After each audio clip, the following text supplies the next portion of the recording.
আসসালামু আলাইকুম। আমি তন্ময় বলছি স্পোর্টস টিএসসি চ্যানেল থেকে। এইমাত্র আইপিএল এর প্লে অফে যে ৪টা দল নির্ধারণ হয়েছে জাস্ট কিছুক্ষণ আগে। কারণ আরসিবি এবং সিএসকে এর মধ্যে খেলা শেষ হওয়ার সঙ্গে সঙ্গেই হচ্ছে নির্ধারণ হয়ে গেছে যে কোন ৪টা দল এবার প্লে অফ খেলছেন। যে ৪টা দল এবার প্লে অফ খেলছেন তারা হচ্ছেন কেকেআর, কলকাতা, হায়দ্রাবাদ, রাজস্থান এবং ব্যাঙ্গালোর। তো ব্যাঙ্গালোর যখন স্টার্ট করেছিল তারা প্রথম বোধহয় আহ 7টা ম্যাচের মধ্যে মনে হয় 6টা ম্যাচে পরাজিত হয়েছিল। পরে একটানা 6টা ম্যাচ জিতে তারা এই কোয়ালিফাই করলো এবং লাস্ট দিন তাদের ইকুয়েশনটা খুব কঠিন ছিল। চেন্নাইকে তাদের 18 রানে হারাইতে হবে, অথবা চেন্নাই যদি পরে ব্যাটিং করে তাহলে তাদেরকে 18 ওভারের মধ্যে রানটা চেস করা লাগবে। আলহামদুলিল্লাহ তারা সবকিছুই করছে। সামহাউ সাম রিজন তারা 27 রানে পরাজিত করেছে। তো এখন তারা কোয়ালিফাই করছে 4 নাম্বার দল হিসাবে। 1 নাম্বার দল হিসাবে কলকাতা থাকবে, এটা ফিক্সড। কিন্তু 2 এবং 3য় যে আছে, এই দুইটা দল কালকের খেলার পরে জানা যাবে যে কালকের তারা যে জিতে হারে, এরপর জানতে পারবো যে দ্বিতীয় এবং তৃতীয় কে হয়েছে। আইপিএল এর প্লে অফটা একটু ট্রিকি। প্রথম দুইটা দল যারা ফার্স্ট এবং দ্বিতীয় হয় তারা হচ্ছে একটা ম্যাচ খেলে। তারা যে তাদের মধ্যে যারা বিজয়ী হয় তারা সরাসরি ফাইনালে চলে যায়। আর এরপরে যারা পরাজিত হয় তারা আরেকটা ম্যাচ খেলে।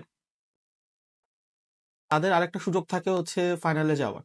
তো যারা তৃতীয় এবং চতুর্থ দল এক দল একটা ম্যাচ খেলে, সেই ম্যাচে যারা জিতে তারা হচ্ছে ওই প্রথম দ্বিতীয় ম্যাচের প্রথম এবং দ্বিতীয় হওয়া ম্যাচের রেজাল্টে পরাজিত দলের সাথে আবার খেলে। খেলে যে জিতে সে ফাইনালে যায়। It's tricky, really tricky. তো এটা বোঝানোর আমি আরেকটা আলাদা ভিডিও করব, এটা বুঝাবো। এটা এই প্লে অফটা আমার কাছে খারাপ লাগে না। প্লে অফে হচ্ছে আপনার সুযোগ থাকে আরেকবার কাম ব্যাক করার। সরাসরি এটা সেমিফাইনাল না, এটা হচ্ছে প্লে অফ। তো যাই হোক, এই আইপিএল এ কিছু মানে বড় বড় অঘটন হয়েছে। 5বারের চ্যাম্পিয়ন মুম্বাই, তারা শেষ মুহূর্তে তাদের ক্যাপ্টেন চেঞ্জ করেছে এবং ক্যাপ্টেন চেঞ্জ করার পর তারা আহ, সবার লাস্ট হয়েছে। 10 দলের মধ্যে 10ম হয়েছে। আর সিএসকে এইবার তারা প্লে অফ কোয়ালিফাই করতে পারেনি। আমি মনে করতে পারছি না সিএসকে লাস্ট কবে প্লে অফ কোয়ালিফাই করে নাই। আমার যেটা ধারণা, সিএসকে 2 বছর ব্যান ছিল, সেই সময় তারা কোনো কারণে হচ্ছে প্লে অফ তখন খেলেই নেই, তো প্লে অফ কোয়ালিফাই করবে কেমনে। বাট সিএসকে এইবার প্লে অফ কোয়ালিফাই করতে পারে নাই, তারা লাস্ট দিনে তারা প্লে অফ থেকে বাদ হয়ে গেছে। এখন আসা যাক, আহ, আমার মতে এইবারের আইপিএল কে জিততে পারে। সত্যি কথা, কলকাতা। আমি সাপোর্ট করি হায়দ্রাবাদকে। কলকাতা আছে স্ট্রং দল, মোটামুটি তাদের দল স্ট্রং আছে।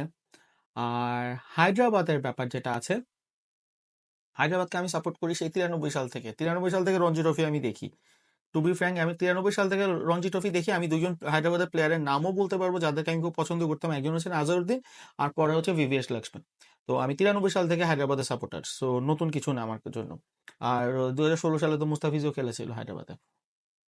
তাহলে আমার হিসাবে এইবার আমি বাজি ধরলে আমি এবার রয়্যাল চ্যালেঞ্জ ব্যাঙ্গালোরের পক্ষে বাজি ধরবো। বিকজ রয়্যাল চ্যালেঞ্জ ব্যাঙ্গালোর এইবার যেভাবে তারা কামব্যাক করেছে, মানে লাস্ট 6-7টা ম্যাচ জিতে, আমার কাছে মনে হচ্ছে এবার তারা চ্যাম্পিয়ন হবে।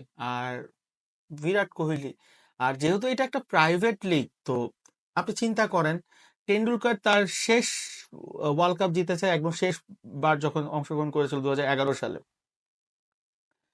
আহ, কিন্তু বিরাট কোহলি আইপিএল কতদিন না জিতে থাকবে? 17টা বছর পার হয়ে গেছে, আহ, এখনো আইপিএল জিতে নেই। সো আমার ফেভারিট হচ্ছে এবার ডেফিনেটলি রয়্যাল চ্যালেঞ্জ ব্যাঙ্গালোর, যেভাবে তারা কাম ব্যাক করছে।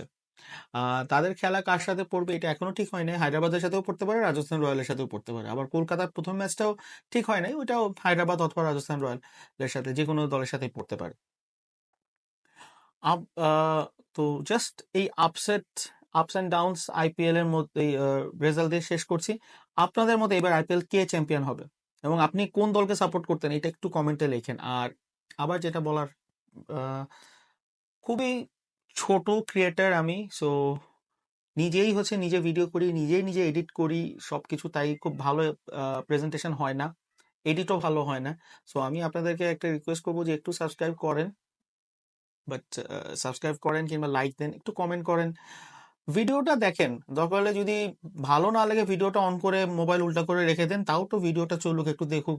তাহলে ইউটিউব হচ্ছে আমাকে কিছুটা হলেও মানে তাড়াতাড়ি মনিটাইজ করবে। সাবস্ক্রাইবার এখন আছে ধরেন 1300-1400 মতো হবে। সো আপনারা যদি সাপোর্ট দেন এটা আরো বাড়বে। সো আমি রিকোয়েস্ট করব সাবস্ক্রাইব, লাইক আর একটা কমেন্ট, আর এমনি ভিডিওটা দেখবেন। তো আজকে সাইন অফ করছি। আসসালামু আলাইকুম।